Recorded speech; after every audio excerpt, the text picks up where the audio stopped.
Hello, everybody, and welcome once again to the Soldiers of Cinema podcast, episode 35, The Thin Red Line. I guess there's actually not a "the," right? No, there is. The Thin Red Line. Yes, there is a "the." Yeah. The Thin Red Line from 1998, of course, Terrance Malick's film. With me, as always, is Mr. Cullen McFader. What's Hello. up, dude?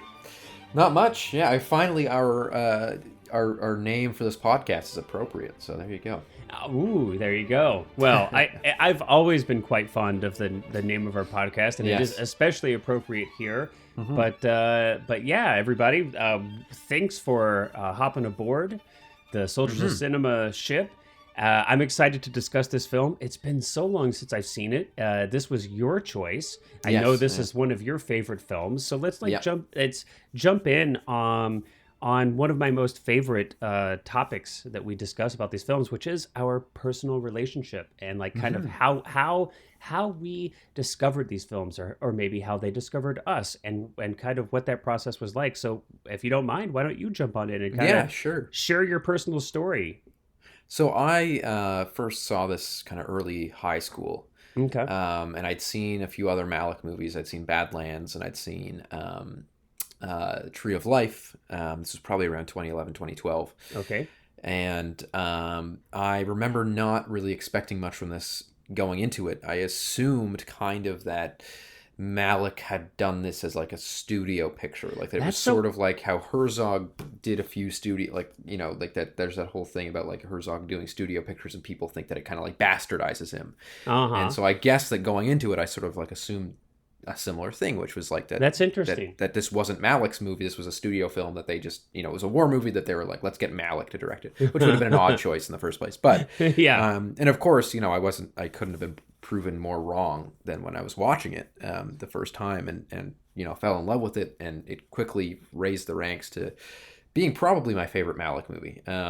I think this movie's beautiful visually, and its themes and the way it's the subject matter I think is handled so brilliantly and so uniquely. And I think that there's this just dreamlike sensation that kind of carries you through the whole movie, even in battle, and the battle scenes are really, really horrific in this movie. They're very visceral, they're very intense, real and intense, but there's still this kind of odd juxtaposition of beauty within those moments, and so I think that it's it's one of those situations, I think, where it's like you think that a director would not be a fit for a war movie like this, or any, there's numerous situations where directors have been odd choices, but they wind up being the perfect choice because of how differently they look at the genre, or how differently they look at the subject matter. And you wouldn't bring such a new voice to it. You wouldn't instantly, especially in 98. I mean, at the time of the film's release, Malick had been gone. He'd been off the scene for, I think, about 20 years. Yeah. And so I think it was kind of, people were surprised that he was back directing, period. And then, Badlands and Days of Heaven, right? The two films he shot before. So not an obvious choice, but it's interesting. I mean, you came to the film kind of out of chronological order. Yes. So you'd already seen some of the films he had made after he had made this film. But I could completely see how it would catch you off guard. I think that's so interesting that you kind of assumed, or you thought, that that he had like sold out and he was hired to do like some cheesy war film or something. I wish I could remember, and I can't. I mean, how the film was marketed at the time. It would be interesting. It's actually really interesting to watch the trailer, because I think the trailer and the marketing was very much riding the line of Saving Private Ryan, which of course came out a few months prior to this. Right. And so you watch the trailer, and it's all the action scenes. It's all like the explosions and the battles. It looks like it's going to be a straightforward war film. Yeah, right. Which explains why there was such a kind of split audience reaction when it came out, of people expecting Saving Private Ryan Part 2, like Saving Private Ryan in the Pacific. They were expecting this brutal, gory, which there are certainly elements of that in this, but I would say on a mass scale, this movie is not about necessarily or at least the centerpiece of this film is not about the battles or the violence, but rather the effect of the violence, and both on the people and nature, and, in typical Malick fashion, there's a lot of nature in this movie. For sure. I mean, and we'll definitely get into a lot of those, different aspects of how this film, how Malick handled the subject matter so much differently than, not to say that Saving Private Ryan doesn't have in its own way a meditation on the same general kind of areas that this film has a meditation similar on, wavelength, yeah. But it couldn't be different in how they're handling the subject matter for sure. And I could imagine, if you went in thinking this is going to be a pretty straightforward, World War II kind of patriotic action movie, yeah, you're going to be wondering, like, why did the film open on a crocodile or alligator? I can't ever remember which one's which. I think it's a black caiman. But it's like, I think if I had why am I staring at trees and birds and like yeah? Why in the middle of the battle scene is there like a dead bird fluttering on the ground? I'm like, so you're going to be confused. You might be a little bit thrown off. Well, I honestly I don't have a specific recollection of the first time that I've seen this film. I would have been graduating college right when this film came out, and I'm sure that I saw it. Now I can't remember if I saw it in the theater or if I saw it maybe at home, after it had come out on home release, either on cable or via, what would it have been? I mean, maybe VHS or DVD. It was right at the inception of DVDs kind of coming out. Yeah, so it could have been either one. But I don't have a really strong recollection. I know that at the time I was not terribly familiar with Terrance Malick. I hadn't seen either of his previous films. Having been gone, I mean, he hadn't made a film basically since I had been born. So I didn't have a whole lot of, kind of baggage, let's say, or pre-existing kind of conditions to go into the film. But I also don't, now this could just be like I'm getting old and my memory's not great, but I don't have a specific strong recollection of having seen the film. Now, interestingly too, although I have seen other of his films since this one, I hadn't gone back and revisited this film, I think, since the early 2000s when I first seen it. I haven't seen this film in forever. I didn't even own it. I had to go and I bought the Criterion disc, which is fantastic, by the way. I highly recommend it, and there's some great supplements on that. But completely director approved, like scans and all that. It's beautiful. Yeah, it's beautiful. I mean, I wish they made a 4K, but even at this 1080p, it's outstanding. And it's in its correct aspect ratio. I know a lot of times it's not shown in its correct aspect ratio when it's broadcast or streamed. I guess I'm old things are no longer broadcast, right? It's all streaming now. Everything's streaming. So I'm an old fart. What can I say? But yeah, so I hadn't seen it in a long time. So I mean, frankly, it felt like I was watching this film for the first time. I really couldn't remember anything about this film. So for me, it was like I'm watching this for the first time, which was actually fantastic. So yeah, I mean, I think that every time it kind of it's long and it's slow, but it doesn't. I would say, at least in my opinion, it doesn't feel it. Like it's just one of those movies that I sit down and watch, and it's 3 hours long, and it's not fast paced. There's a lot of shots of just like nature and stuff like that, and I'll get to the end of this movie and go like, damn, I want to see an 8-hour cut of this movie. Like I could watch this all night. There was close. I think apparently there was like a 7-hour or 5-hour. Well, and I would happily, like, I would sit down and watch that any day. Yeah. It's something about this movie is very hypnoptizing, I think. I think that's a good point. And I think, I definitely think that it would be good to, I think you kind of have to be in a certain mindset, right? You have to kind of be prepared to watch a Malick film. And, this film is no different.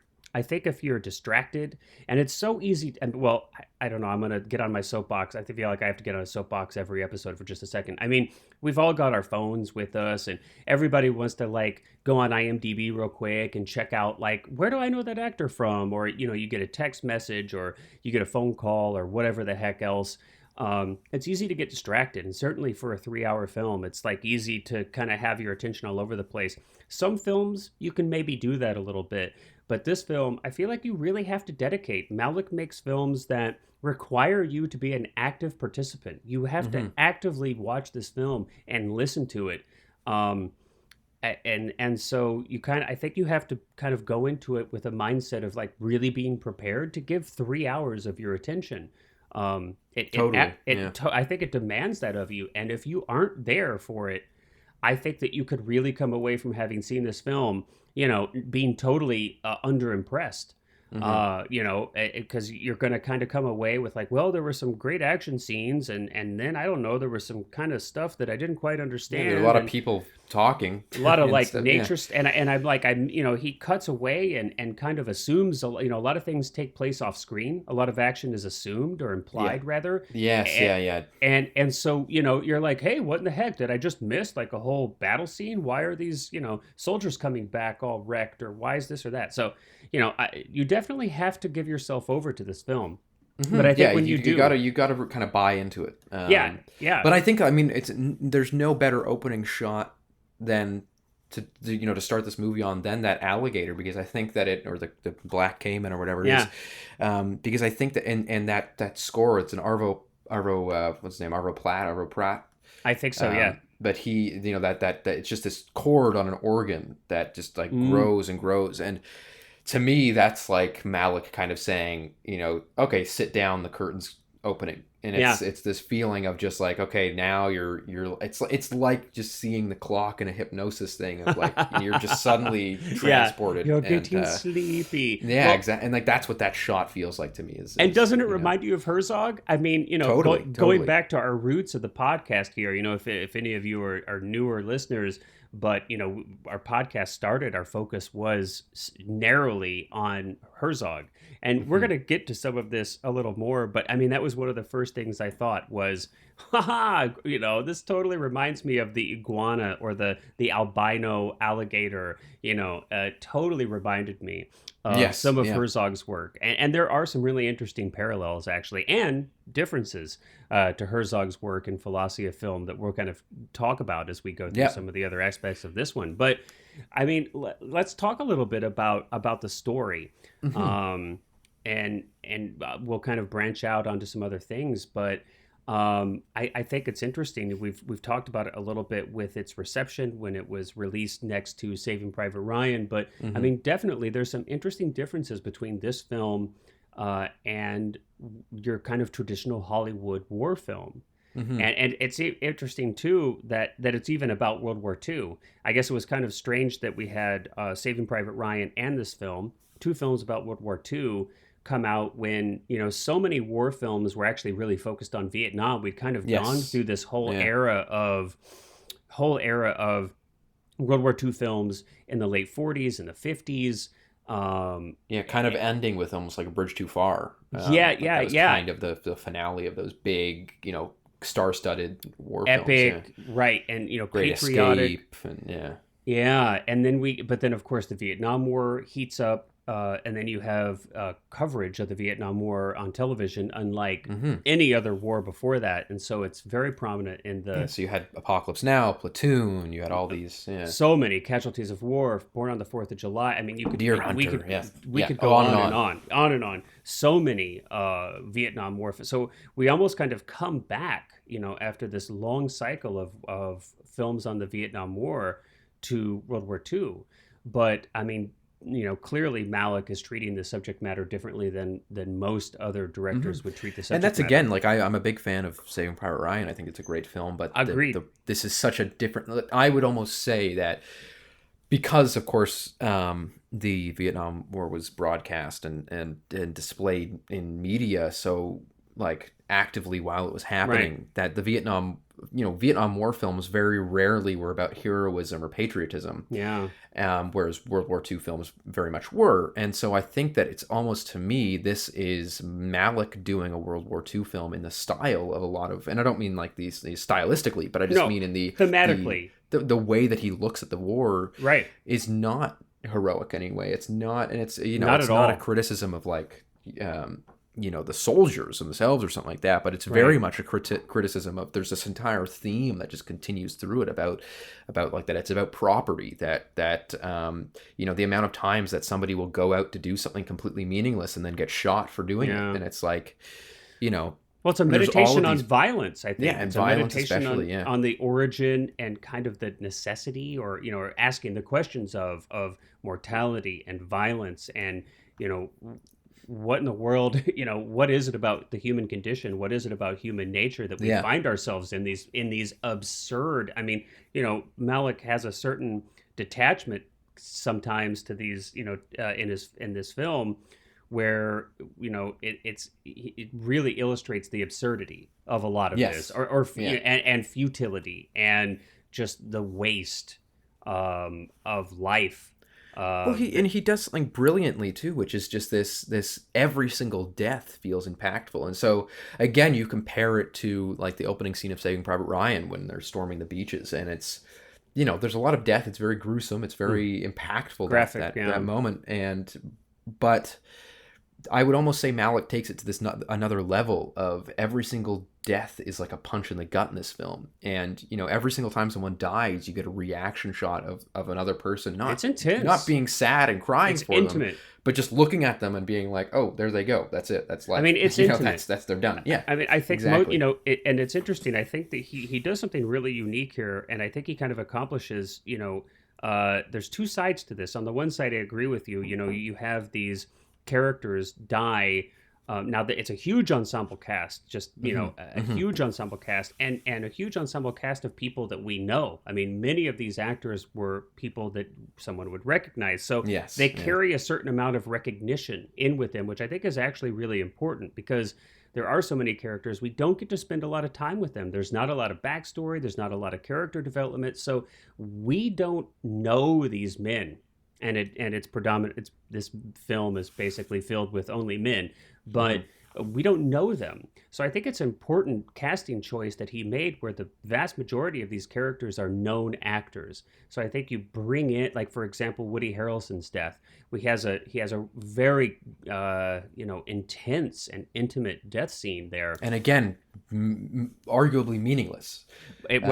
Certainly because it's just an accident. He dies because of an accident, actually. But my point was just that had we not had a pre-existing relationship with the actor, I don't know that we would have had any time to relate to him, such that we would care about his death. But we do, and I think a part of that is because Malick cast named actors. Now it's interesting though that we have this, right? That where we have these individual deaths, and they're intimate and they're intense and we feel them. But there's also kind of this sense that there is no single character, that all of these men are just one big character or consciousness. I got a sense of, and I don't know how these two things kind of exist at the same time, but somehow Malick was able to do that, and I don't know that it lends itself like a very, it's almost like they're individuals, but yet they're also parts of a consciousness. And I think there's even some narration, some voiceover that kind of speaks, asks a question about, are we all parts of one large consciousness, right? And so it's almost like humanity as a whole, like, is just kind of, our violence is just turned in on ourselves, and we're killing ourselves, and it's just humanity. I don't know if did that come across to you at all? No, totally. I mean, there's this, I think it's one of the points you made that's really interesting too, is this whole idea that it's like, there's this individual basis and this macro basis. And, there's this whole theme throughout the movie of, or this like recurring kind of motif almost of like water, that they need water, they need water, they need water. And it's one of those things that it's like, not really many other war films do that, or show somebody waking up in the morning in the mud, and this realization that, I'm still here, god damn it. Like, it's like that, that there's that kid that wakes up and he's covered in the mud because they've been sleeping all night, and he just like there's no like vocalization of it. It's just that he looks around him and you can just see on his face that he's like, he probably had a dream where he was very far away and back home or something, and he's woken up back in this hell. And so there's this kind of, again, this dichotomy of humanizing it and making it really personal and making it very much, you go into the flashbacks and memories of many of these characters and learn about their relationships and their in some cases divorce and stuff like that. And but at the same time, it's very much used as sort of, I would say, like a blank slate to say that these can be applied to anybody in this. It's very much something that's like saying that this huge squad or this platoon of troops is very much is all of us. It's all of us. Yeah. And so, and it really challenges the whole idea of like the necessity of war. And death, and I think it doesn't offer an answer, and intentionally so it doesn't offer an answer, but it really begs the question of like, there's always this line, and very much in association with World War II especially, of like, there's no good in war, but there is good in why we fight wars, that it was that everything that happened was a necessity, that it's necessary because we had to fight the axes of evil, right? I mean, but this film doesn't even... It's interesting, though, that there's none of that context in this film, right? I mean, in so many of these, especially World War II, right? Because World War II is considered kind of, the necessary war, right? Mm-hmm. Obviously, Vietnam and many of the battles in the Middle East, it's no consensus whatsoever, and generally kind of a consensus in another direction. But for World War II, I mean, it's it's a recent war, relatively recent war, where we by far and away have the most kind of moral authority, if you will, clear good on the and Allied evil. side, right? And which is often not the case, of course. Not to say that the Allied forces didn't contribute, horrific atrocities as well. Of course, that happens in war, but all that context is gone, though. I mean, you don't have anything here where there's no context that the Japanese are horrible, or that this movie sits inside of a larger issue of the European conflict, or Hitler, or genocide of Jews, or any of these things, and the Japanese are hardly even represented as humans, frankly. They're not even, Malick doesn't even translate their dialogue, so we don't even know what they're saying unless you speak Japanese or can understand Japanese.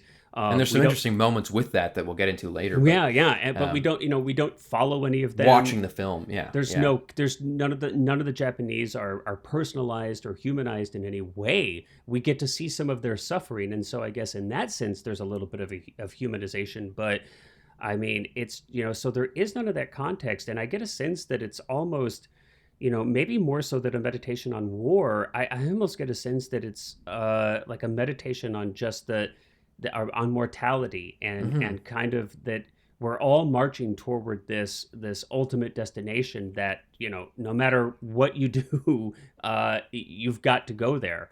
And, you may be able to, you may be able to refuse a command here or there and kind of sidestep a few things on the way, but ultimately, right, it's like you're going to ultimately have to climb up that hill, and you're ultimately going to have to die. And that's kind of obviously we all struggle with that in our own ways, kind of the recognition and meditation on our own mortality. But it's just very grounded, I think.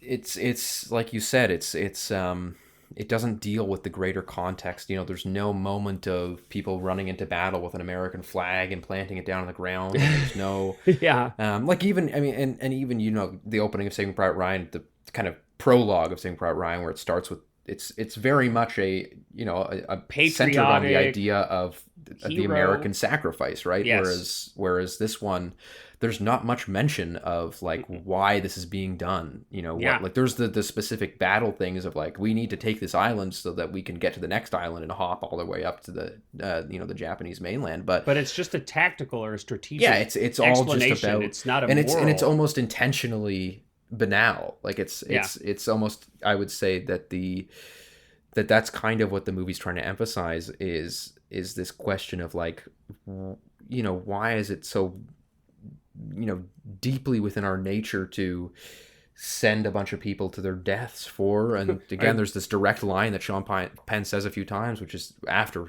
a man dies in his arms, and he sort of says, like, it's just about property. Like, that's just about property. It's just about a hill. It's about a and so land again, strip. it's like, it's this examination of the Second World War, unlike any other, especially Western Second World War movies, where it's very much stripping away this whole idea of like, the what are we sacrificing for, and what are we, and like, there's no newsreels of Pearl Harbor. There's no, there's never this moment of like, we're going out to face the great evil. It's just very much this, I think what makes the movie very haunting in a lot of ways is how matter of fact it is. Yeah. There's, and I think that, again, there's no moment that better emphasizes that than when Jared Leto's very short moment in the movie, but he sends these two guys forward to just basically peer over a hill to see what's there, and then they get shot killed. down, and he's just sort of like, it cuts back to Jared Leto, and he's just looking at where they were, and there's no, it doesn't suddenly break out into violence and suddenly everyone's oh no and screaming and yelling. He just looks at them and is like,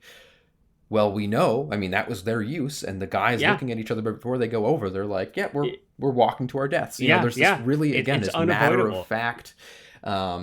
It's not, there's no cheesiness to it, I think. No. And I don't mind cheesiness. It makes it so much scarier to me. Yeah, it's very matter of fact. It's really disturbing. It actually is so much more disturbing than, when people try to like, make a melodrama about mortality. That's a good word for it. Yeah.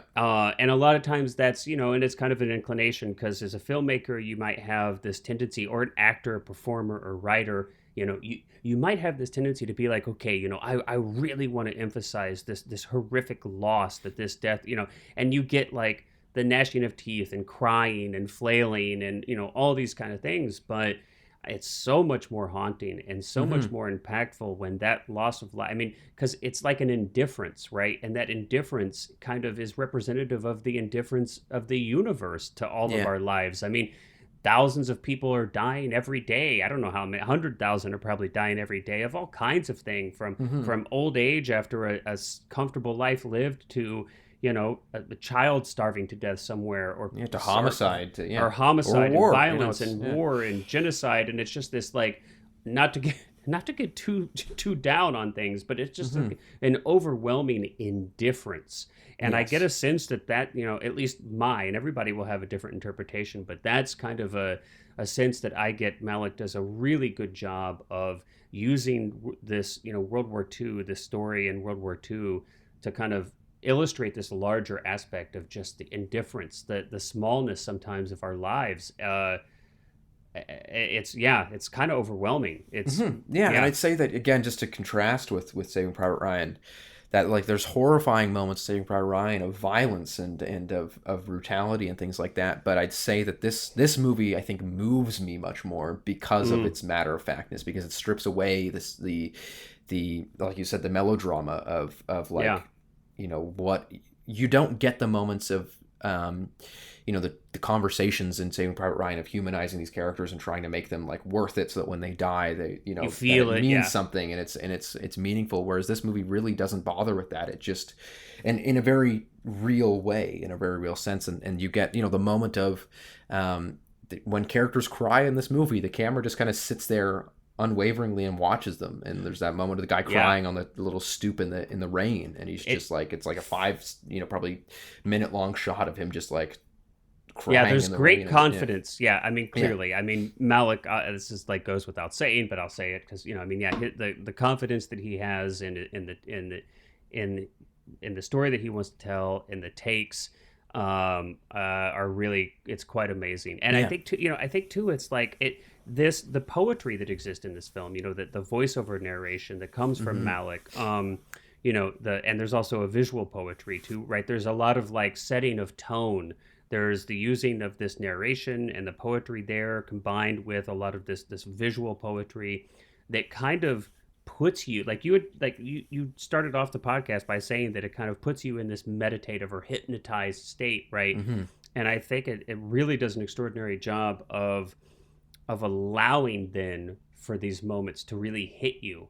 It kind of opens you up to the experience, so to speak. Maybe it closes some people off. That's possible. But I mean, I think its intention is to, when you connect with it, it opens you up so that you're kind of raw to it in a sense, right? Yeah. Yeah. It's my sense. I mean, let's talk a little bit about too. Then I mean, you talked about story aspects. I think obviously the cinematography of this film, the visual nature of Malick's films are what so many people focus on and are kind of instantly like obvious to somebody. John Toll is the cinematographer here. Yeah, the guy's done a million things. Yeah, a ton of stuff. A ton of stuff. But I mean, really outstanding work here. Yes, it's a beautiful, beautiful movie. Yeah. And I mean, so just, a little bit of this, right? 35 millimeter film, of course, anamorphic. There's a lot of steady cam. There's, I want to, not that we're going to focus on technical stuff, but this was pretty interesting to me because I was curious while I was watching it. I'm trying to think, okay, well, I know they didn't set a bunch of dolly track in these like rolling, hills with 4 feet of grass and, a lot of uneven terrain. How did they get all this really smooth, beautiful dolly-like camera work? And what they did actually, what I learned is that they used a really large crane, but instead of using that for any kind of elevation, they would actually use that to kind of sweep. Yeah, for all the lateral movement. Yeah, and it was such a long crane that the arc was shallow, so that they could cheat it such that it looked like you were dollying in a perfectly linear path or a straight path as opposed to an arc. Which and of course they pushed and pulled it as well, but it really is amazing, especially when they you're following the soldiers in the grass and it's able to just float right in there. It's incredible. Obviously a lot of Steadicam. Big part of how Malick directed this film. There was a lot of improvisation, from what I understand, and they improvised not just dialogue but blocking, which because they use so much natural light, they could do that. So instead of actors having to hit these very specific marks because everything's been lit a specific way, using almost all natural light outdoors, their actors were often able to just go wherever they wanted. Yeah, which is amazing. And, I think that it's also the movie that really kind of solidified Malick's style. If you go back and watch Days of Heaven, there's you can see that he's starting to kind of get to the point that he will arrive at, but because he took 20 years between the movies, there's and did no directing between that of major motion pictures. This movie really is the first one that you watch and you go like, okay, this is still the style that Malick is doing. Like, this is still how he directs. Whereas if you go back and watch Badlands and Days of Heaven, it's very much more grounded, I'd say, in a cinematographic sense, shot traditionally. Lots of not so much handheld, not so much just mostly really beautiful still, but very traditionally shot. Whereas this movie really opened him up, I think, to, and perhaps that was because of the new technologies, the lighter cameras, the Steadicam having become such a big thing in the 80s. That he was finally able to really embrace the style that perhaps he'd been wanting to do for so long. But this movie really, the camera really floats. The very dynamic. There's the beauty of anamorphic too is that you can use longer lenses like 50 millimeter lenses, but you still have the width, like the horizontal width of like 20 millimeter or 25 on a 50 millimeter anamorphic lens. So you still can frame these close-ups of characters that look like they're on a 50 millimeter, but at the same time, when you use that 50 millimeter to shoot a landscape, that it becomes this beautiful wide, and you get the nice deep focus. I mean, this movie, I pretty much everything is in focus the entire film. And you're right, you've got this, you'll have an actor in the foreground just 3 feet away from the lens, and then and you've got an actor I don't even hundreds of feet out on a hill or in a field in the background, and they're in focus, really deep focus, really, really beautiful. I'm especially intrigued by the lighting, the use of natural light, is just, even in the interiors, it's exquisite. It's one of the best looking films I've seen. Yeah, I think that the thing is too that it really is a highlight of one of my favorite cinematographic styles, which is accentuation, which is not just putting lights to light a scene and to make things look cool, but rather putting lights where the light would naturally come from. And I think that that's really, and there are plenty of movies, like I would say German Expressionism is quite the opposite, where it's which I like the style of that too, but for this movie it just really works super well that it doesn't look lit. I think the focus, I mean, if we think about Malick's focus on nature and how vital that is to his theme and his, I mean, that's clearly something that he is, that's a major part of what he's trying to express. Yeah. And, if you've got all this unmotivated, unnatural light, clearly I think you could see how that's going to detract from something that's clearly so important to him. Yeah. And, to get into sound too, the movie, the Criterion at least has a little like, not warning, but little label when you click play that says the director wants this movie played loud. I love it. I think is great. I love that. And I actually watched, this is the first time I'd done this with the movie, but I just got these new THX headphones. Yeah. Which are like incredible. The sound depth of them is beautiful. But and I plugged those into my, I use my PlayStation 4 as my Blu-ray player, and I plugged them into the controller so I could listen to all of it, like rather than listening to it for my speakers. Right.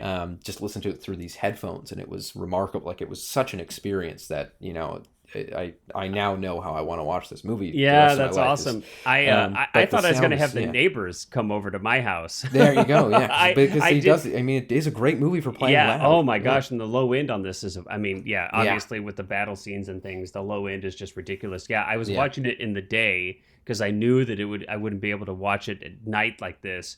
But yeah, I used the like surround sound. So I had I had it cranked up. I followed criteria. I was like, okay, if the cops come to my house, I can like point to, the section on the Criterion Collection where it says like, listen to this loud. You've got the liability. Like, I've got, hey, guys, what can I say? It's out of my hands. I mean, look, Malick says, listen to this loud. What do you want me to do? I don't want him to show up my house. I mean, come on, guys. You can't blame me. But yeah, I mean, and I think again, there's so many scenes where those nature sounds are so important to the texture, that kind of like the canvas, so to speak, that the film sits on. This bed of sound. Is so important. And then of course, I mean, the action scenes are just like, it's bombastic and active and amazing. But then you've also got, Hans Zimmer did some, I think that he ended up making, if I'm not mistaken, something like 3 or 4 hours of music. Of course, only a small piece of which is used in the film. Yeah. Certainly he didn't do the entire score.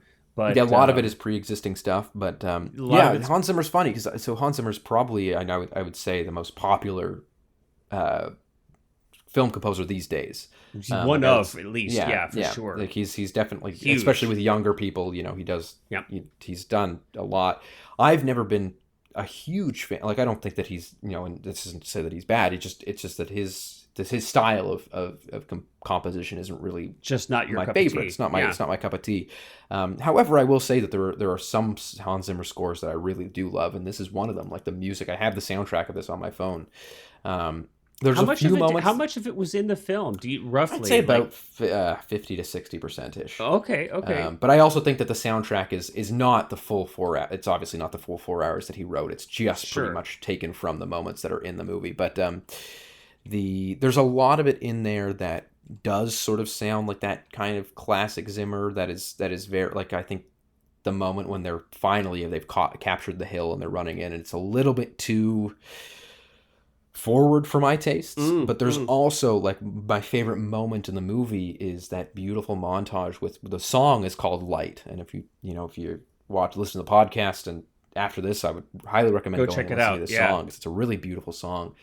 And it's this montage near the end of the movie, and the montage is so beautiful, that the way that it's shot and the way that it's edited together with the voiceover, but also the music is really incredible. And it is one of those moments that, like, really kind of almost wells you up. At least in my case, was really, really, it's an emotional moment. It's played over that moment, actually, of the soldier crying in the rain, when it's just that still shot of him crying. I think it's just a really, really beautiful moment. So Yeah, the soundtrack I think is great and wonderfully chosen. Now, does it have any of the chanting? I know there is the Yes, there's a few moments of the Melanesian like choral songs. So I that think was they actually are, recorded chants. for the movie. There were pre-existing songs and chants, but they re-recorded it with a choir Gotcha. for the film, and so there's a lot of beautiful stuff like that. But no, I think that I think I really do enjoy the soundtrack for the most part.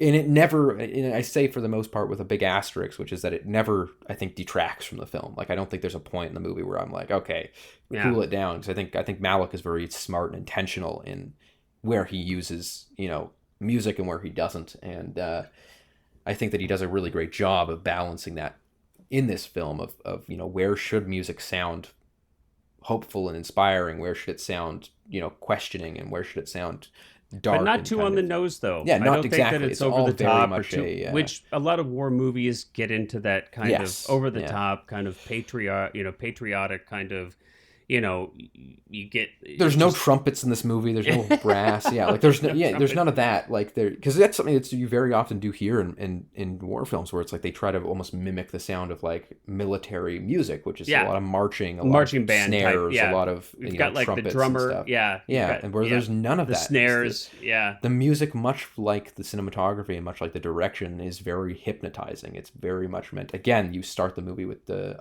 Arvo Pärt.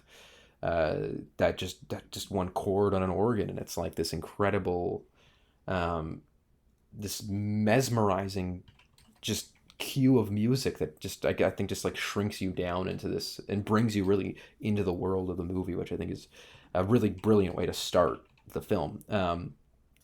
So yeah, I'm I think the soundscape of this movie, just both including music and sound design, is really fantastically done. There's something about it that, again, and I don't even mean to, I keep comparing it to Saving Private Ryan, but again, there's just this. We'll have to retitle this episode. I mean, we almost should have watched them back to back, but but I think that it is just because, of course, it is a an apt comparison because they came out so close together and they're very similar movies on very basic levels. But you don't get that, and again, I love John Williams as well, but you don't get the very sentimental John Williams sounding music in this. It's all very much, it's tragic, I think, is if I had to describe the score of this movie one way, is that it's more so mourning the tragedy of violence in general rather than trying to heighten the sacrifice or something like that. Like, it's more about the tragedy of it, and very much, again, in line with the rest of the film and the themes of the rest of the film. Isn't there, I don't know, I'm going to go out on a little limb here. It's not something that I know much about, but I'm intrigued, and I'm curious if you have any understanding of what this is, but was there like a weird instrument that was part of this soundtrack mix? Like a strange, like steel beam stringed instrument? Yeah, that's what it goes like, it's the ticking sound, like that. Yeah, what is it called? Like a cosmic beam or something? I'm not sure exactly what the name of it is, but I do notice it. Yeah, because they do on the Criterion also have a section where they, dedicated to the music and they discuss. And I think that's a huge part of the unique sound of the soundtrack and the film. And I have no experience or with this instrument, or kind of no understanding really, but I think it's something like a 12, 13 something long steel like channel beam that's strung with these steel wires or something that has like pickups like on an electric guitar or something. I mean, it's a super wild instrument. I don't know anything about the history of it or anything, but I just know that it was used in several places in the film to really give like a kind of poetic kind of feel to the kind of correlates really nicely with the poetic imagery and narration. But anyway, I was just curious if you knew anything else about that. But I'm not sure specifically, but I do. It's wild. There's definitely a ton of let's get into maybe performances and casting too. Ooh, next. gosh, because boy, is there a lot of cast in this film. Famous movie for there's a lot of cast in this movie, but it's also a very famous movie for a lot of cut parts. Like a ton of people who are completely cut from the movie. Like, it's amazing. Adrian Brody's in it a little bit, but Adrian, just as a kind of, I guess, to get us started, Adrian Brody was cast as the main character, who's the main character in the book, and didn't realize that he had been cut down to only, I think it's like a minute of screen time with no lines except for one line when he says at the end. I think he tells them that they're coming and we got to get out of here. That's kind of like his only line in the film. Almost a background. I mean, almost a featured background player. Yeah. Yes. Apparently, he was pretty upset by that. I can certainly understand that. I mean, this is before Pianist Brody's breakout with Pianist, and he thought this was going to be his big break, and you put in I don't know how many months of work into this, and it sounds like it was a pretty challenging shoot. You're on location, it's pretty miserable. He worked hard, no doubt, and to have that cut. But I mean, he's not the only one. You also have Mickey Rourke. His role was completely cut to the point where he's not in it at all. And he says, and you can watch this. There's the deleted scenes where you can see his role, but he says that it was he considers it the best acting he's ever done. That it was like the best performance he's ever done. Yeah, it's a shame. And, but you can if you look up the deleted scenes on YouTube, you can find it, and he is very good. I mean, it is a very good scene, but yeah, it's kind of a famous movie. I know Billy Bob and Malick Thornton is sort of famous for this as well. Where Billy Bob Thornton, George Clooney's role was significantly 3 hours reduced. of narration. Billy Bob Thornton did 3 hours of narration apparently for this film, all completely cut. He's not in it at all. Not in it at all. Bill Pullman, completely cut, not in it at all. And then you have other actors who, although they weren't entirely cut out, definitely had their roles minimized. I think you mentioned George Clooney. Yeah, John C. Reilly. I mean, actors that I think most filmmakers would kill to have, be the lead in their films. And these guys are cut down, either completely removed or almost entirely removed. But then of the people that we have left, I mean, it's like a who's who, right? You've got Sean Penn, Nick Nolte, John Travolta, Jim Caviezel, Woody Harrelson, John Savage. I mean, it just goes on and on. John Cusack, John Cusack. I'm a big fan of John Cusack, but like this movie also, even though these are all really like pretty much everyone in the movie has kind of a bit part, with exceptions of a few people. Right. Like true. John Cusack doesn't have a big part, but they're like cameos. One of these things where you just realize how brilliant a lot of these actors are. Like John Cusack, people think of a lot of kind of as just sort of like a mid-level actor these days, and I think that's really not if you grew up in the 80s, dude. I love a lot of his older stuff, but I mean, like in terms of modern context, like you look at the movies that he's done in the past 2 decades, and they're not necessarily these big, lower great, profile career incredible lately. performances, and I think it's a really big disservice because his performance, even just the moment when he's asking for water for his troops here, and the way that he, again, like he's not angry, he's not playing it angry, he's sort of playing it more as just like, they could die from this. Like it's this very, really matter of fact, I think, choice of how he, and I know that Malick isn't, as far as I'm aware and as far as I've read up on him, he's not somebody that will like sit down with an actor and be like, no, say it this way. I doubt it. He really does give his actors kind of the freedom to explore these roles and really play around with roles, because he is such an improvisational director. And so I think that it really does lend a lot of credit to the performances in this movie that are great, that it shows you what they can do, like what a lot of these people, when you're giving them the chance to kind of play around in these roles, what they're able to do with them. So what do you think? I'm kind of curious. I mean, do you have any thoughts, or have you read anything on kind of what happened to these other performances then? I mean, any speculation? The big thing, of course, is Jim Caviezel's being that he was supposed to be a background role, and it was almost that there was a big switch. Was Adrian Brody was Jim Caviezel? Is that Jim Caviezel became the main character? Yeah. And I think honestly, like I'm not even gonna draw much more of a distinction than just that I think Terry Malick in the edit saw the things that he liked and wanted to push on those.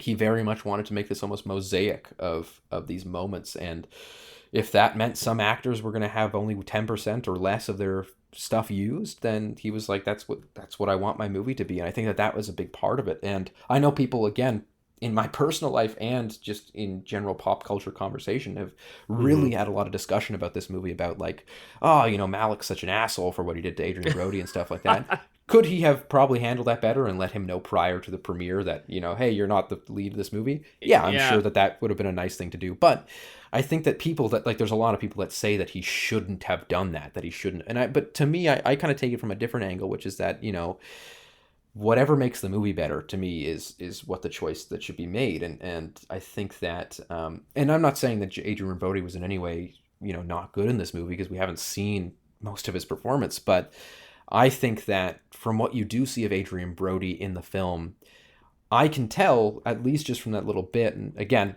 we don't see most of his performance, so this is very much speculative. Of course, but I find Jim Caviezel's character much more intriguing, and I find that character is a much more interesting character to center the plot around, as opposed to, and I think a big reason why Malick would have chosen to cut him, and at least, again, completely speculation, but I can see this being the reason, is that Adrian Brody's character, as I said, is the main character of the book, and the, essentially, arguably, and possibly the author's kind of voice in the book. Possibly, and I think that Malick realized, and I could see this happening, realizing halfway through shooting, or perhaps during even in the editing process, that Adrian Brody's character is not Malick's character, that Jim Caviezel's character, like I see Jim Caviezel's character seeing the world much more similarly to how Malick sees the world. And so he wanted to switch that out and sort of say, you know what, I'm not going to go with the book. I'm going to go with this is now going to be my sort of way in. My voice in the movie is going to be Jim Caviezel's, and I think that that's kind of what happened. Again, speculation entirely. Totally speculation, of course. Yeah, I mean, that's okay. It's what we're here to do. I think I was going to say it kind of a different way, but I completely agree with you. I mean, from what we can see on screen, from what we can see from the deleted scenes, so, and what we can kind of read up on production notes and things like this, historically, I mean, I get a sense, yes, that that as Malick, I mean, and we can kind of segue into a little bit in kind of Malick's shooting philosophy and kind of filmmaking philosophy. Malick shoots like crazy. He shot over 1 million feet of film. That's over 165 hours of film for this. Okay, how many pairs of feet is that? Well, just take 160. It's divided by half. Yeah. But I mean, he, which is insane. I mean, that's insane. You're shooting digitally. I don't care what you're shooting. That's insane. I can't believe they shot that much film. Yes. Yeah. So it's my understanding, everything that I've ever read or heard about the way he shoots, is that he likes to improvise a lot. Again, we talked about not just improvising dialogue, but improvising blocking. I've heard too that he will shoot every scene in like 3 different types of daylights, in 3 different types of light, so that he's, no matter what situation he gets himself into in the edit, he can do whatever he wants. And I've heard that he mixes them too. He mixes them up. That it's not even a matter of that he wants these 3 different types of daylight so that he knows the continuity is going to be correct. He'll take a shot from sundown and then cut to a shot from midday. So he's got all this coverage. Yeah. So he just, I mean, he shoots coverage like crazy, and then he goes and he finds the film in the edit. So I think you're right. I think he got in the edit. The film starts speaking to him. It starts to like bubble up out of all of this footage. He's got his editors working.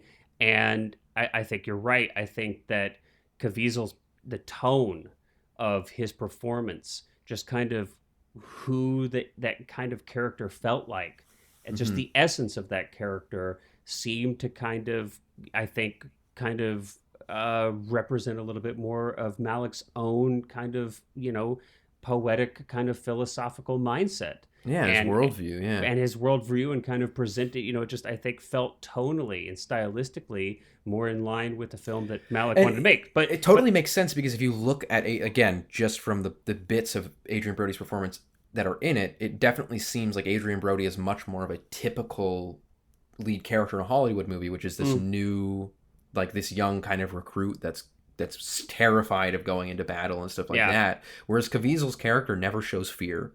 He's never, he never breaks down. He never, he's very philosophical. Reminds me, honestly, a lot of Rumblefish, of Mickey Rourke's character. Motorcycle Boy. Motorcycle Boy, which is very, very poetic, very calm, very like this Napoleonic kind of like gentle giant of, and not giant in the way that he's like this like strong man or anything, but just this and his this groundedness, very gentle groundedness. And I think that lines up, just watching other Malick movies, that you can see Malick's voice, of course, come through these things, and it really lines up to me with Malick's own worldview. And I think Malick really saw himself in that character, and which is totally fair to me. Again, like, who knows, ethics, but it sounds good. Wise, but I mean, I think though, and I don't know, again, like just to go off into a little bit of speculation some more. I mean, I've read a little bit about Adrian Brody and Mickey Rourke's response at the time when they found out that they weren't in the film.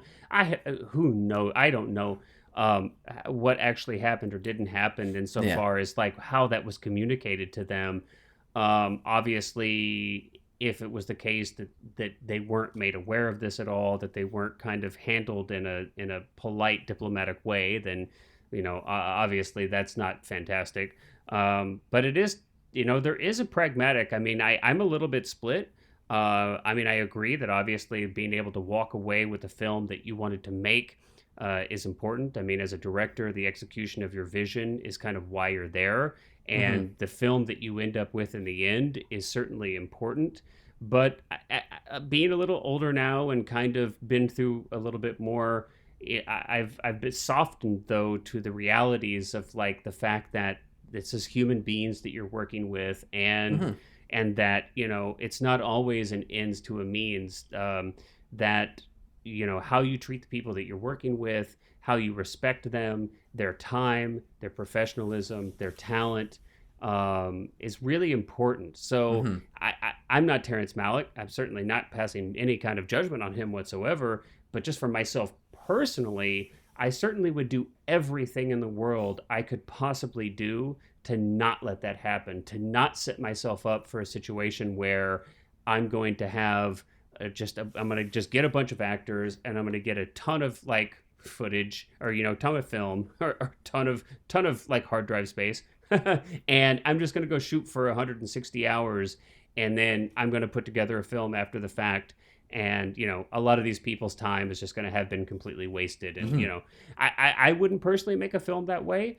But hey, there's for every director out there, there's a different way to make a film, and that's fantastic. And I definitely don't criticize Malick for it. It just wouldn't be what I would do. I think it's interesting too because there's a Hollywood Reporter roundtable with a whole bunch of actors from like I think 3 years ago or something, and George Clooney and Christopher Plummer are two of the actors who are, of course, they've both worked with Malick. Oh, that's right, Christopher Plummer. Christopher Plummer is like basically talking about how he never wants to work with Malick again because of course he was in the New World, and describes this whole thing of like that he would be delivering this monologue and then Malick would then take the camera and go over and look at some bird, and it was like but I think it's really, and so Christopher Plummer very unhappy with Malick, didn't like him, and whereas George Clooney takes it from a completely different angle, which is this more so this looking at it of this like, I kind of expected that when I signed up for it, that he took it much more of like this almost exercise of like, hey, I'm going to have, I'm going to do work and I'm going to try and do really good work, and I'm going to try and,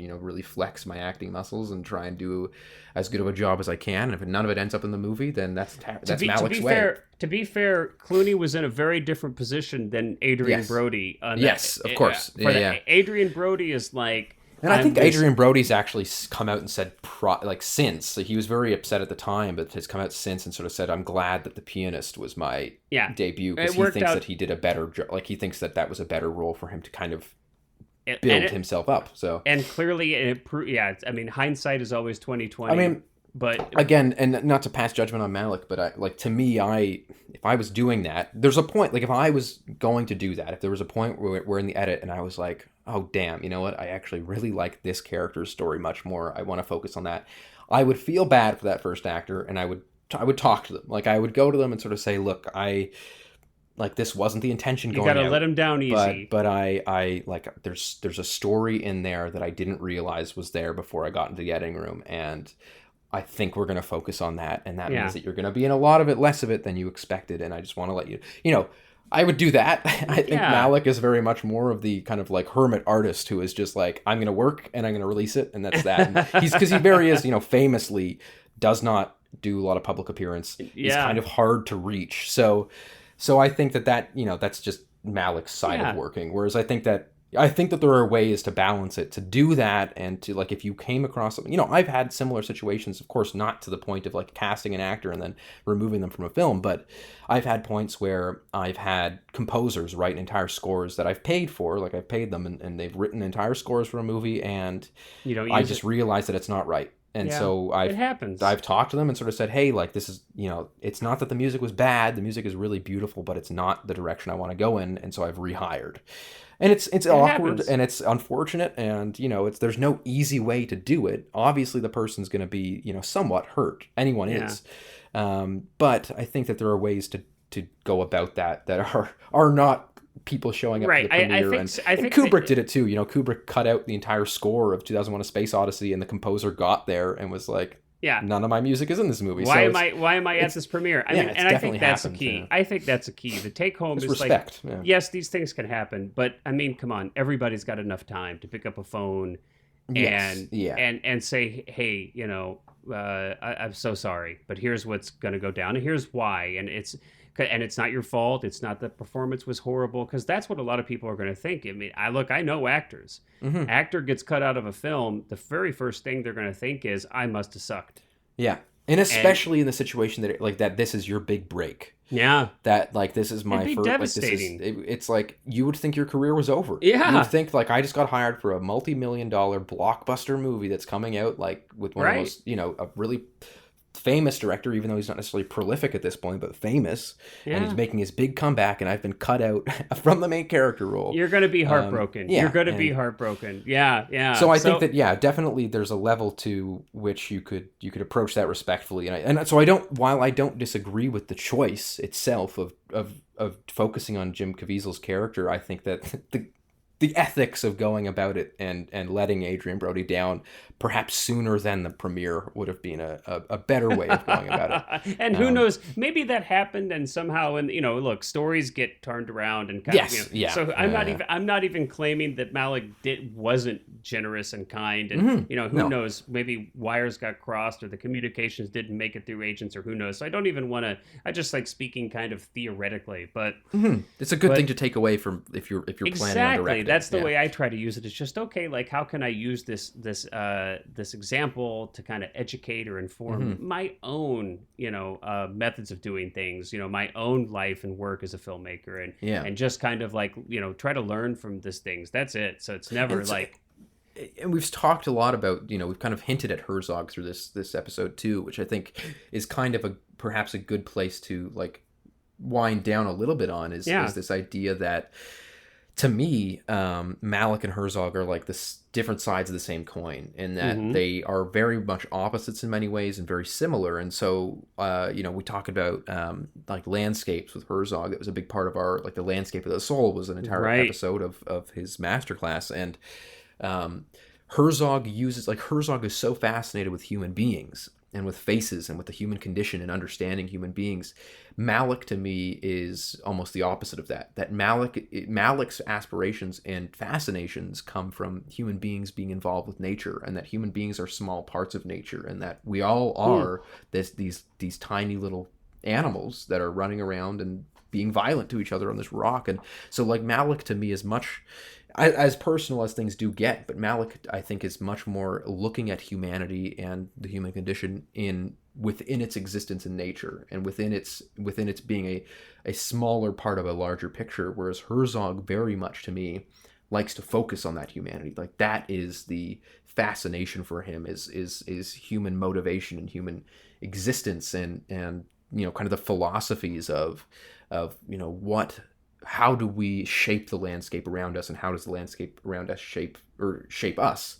So I think it's really interesting that as similar as they are, and that at like first glance you might think that they're incredibly similar filmmakers, that the philosophies of each of them are the same subject, but almost completely different conclusions. I think it's really interesting to have done this film, especially coming off of our whole Herzog kind of special, is that they're very similar and they're very different in some ways, and I think that's really neat.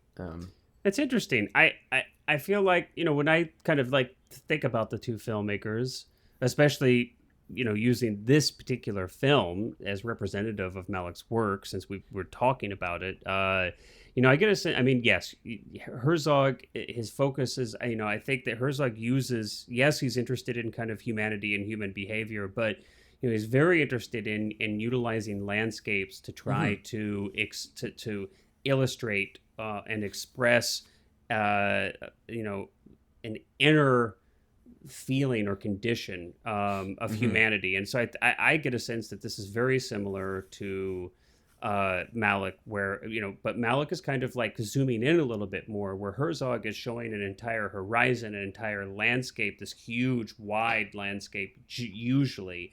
Malick is kind of focusing on aspects of it: a tree, a dying bird, Yes, yeah. a leaf, or these pieces. But still, I would consider them landscapes, and I would consider it that Terrance Malick is very much trying to utilize these inanimate objects, this nature in the world, to kind of represent, to hint at these inner conditions of humanity. But clearly the two work radically differently. I mean, yes, yeah, behind the scenes, absolutely. I know Herzog is very much respects Malick. I don't know if the opposite is true, but I've definitely heard Herzog very specifically say that he I don't know if fan is the right word, but I know that he's mentioned Malick's work in a positive light before.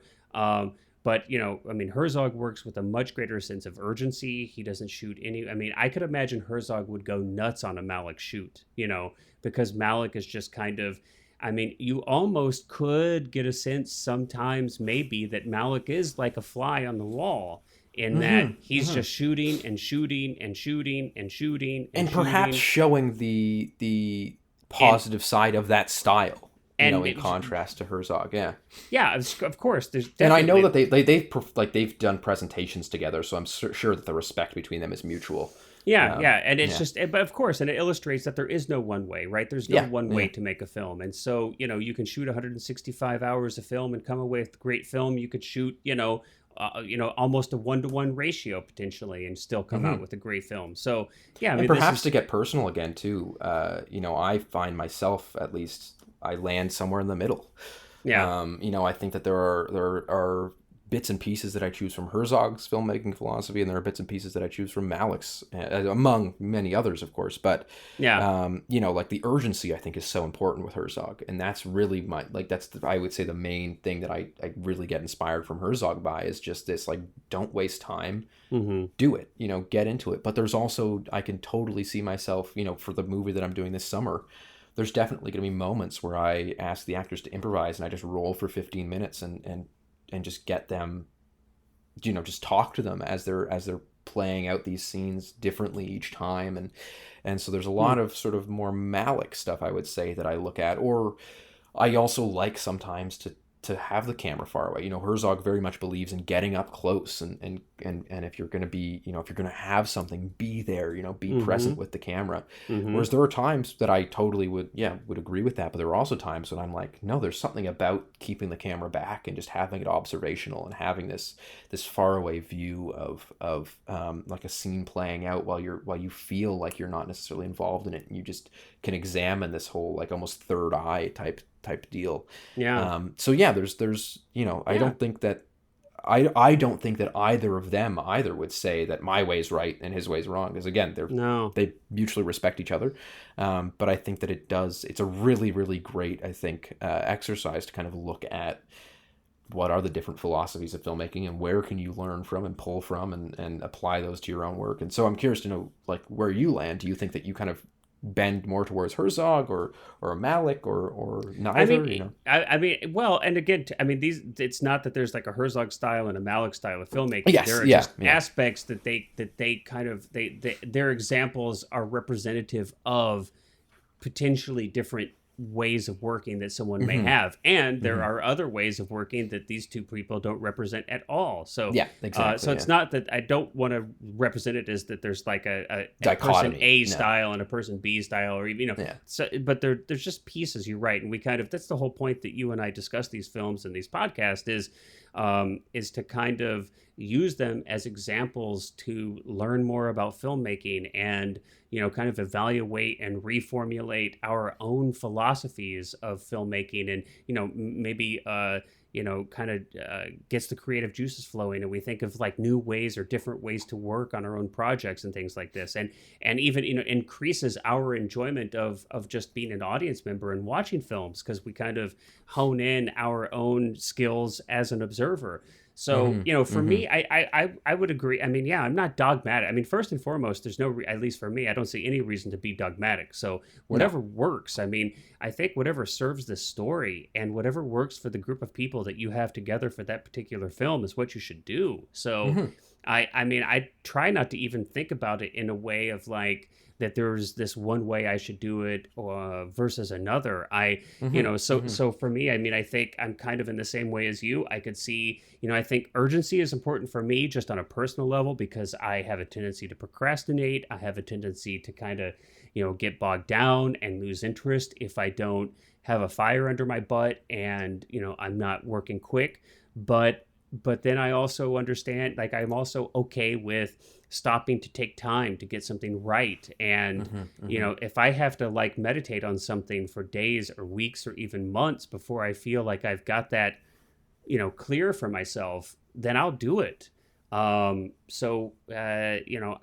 don't generally want to go out and shoot 100 hours of footage because I can't edit that way. It's not, generally, some of the stuff is just logistics. I'm not Terrance Malick. I can't afford a room full of editors to like hone, I would be able to watch all of it. Yeah. To whittle down 165 hours of footage. I mean, I just logistically can't do that. So, I'm just logistics define these things too often. So for me, I really try to get a much more, narrow, like not narrow, but just more specifically visualized in my head of what I want. But who knows, maybe in a decade, maybe in 20 years or something, maybe I'll be in a place where I can experiment like that and get a bunch of great talented actors in the room or out in a field or wherever the heck we are, in a warehouse and like let them improvise and play around. I mean, that could be awesome. So I really don't try to look at it dogmatically.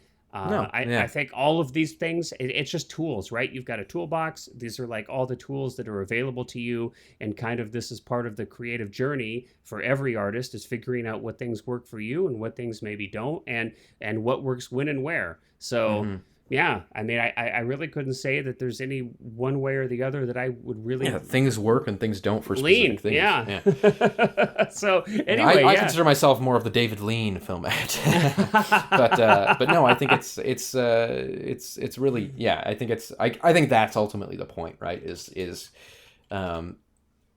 At least what I try to do is I pick and choose things that work for me. Yeah, if I see something that works in a Malick sense, then I'll go, I'm going to pull that and I'm going to try and there's a scene that was not working for me for this feature coming up, and I was like, it was my least favorite scene in the movie, but it was necessary because there was this there's this exposition in the scene that really needs to be said, and it's like, I've worked over it so many times. Like, how can I show this visually? How can I? And it just has to be said essentially in this conversation. And so I've worked around the dialogue to make the dialogue like as good as I possibly can make it. And even then, I was like, it's just two people talking in a forest. I don't like that. So I've honestly decided, and I just kind of redid the shot list for the scene last night, where I was like, I'm gonna try and do this in a very Malick way, where I get a bunch of shots of them just walking around the woods, and I almost play this in voiceover, and have this like. This almost dreamlike feeling of this entire scene of them, just wandering through these woods and kind of like having these physical interactions with each other while they discuss. And then we can cut to those conversation moments that are more traditionally shot, but intercut those with these. And I was like, that brings so much more life to the scene. And if it doesn't work, I've got those traditional conversations cut or shot. Yeah. So I can just, like, if I do that and somebody says, okay, that scene sticks out as just completely different from everything else in the movie, well, then I can just go back to the more traditional way that it's shot, because I'm going to be shooting those traditional, conversations. I'm just getting that extra material to be able to play with in the edit.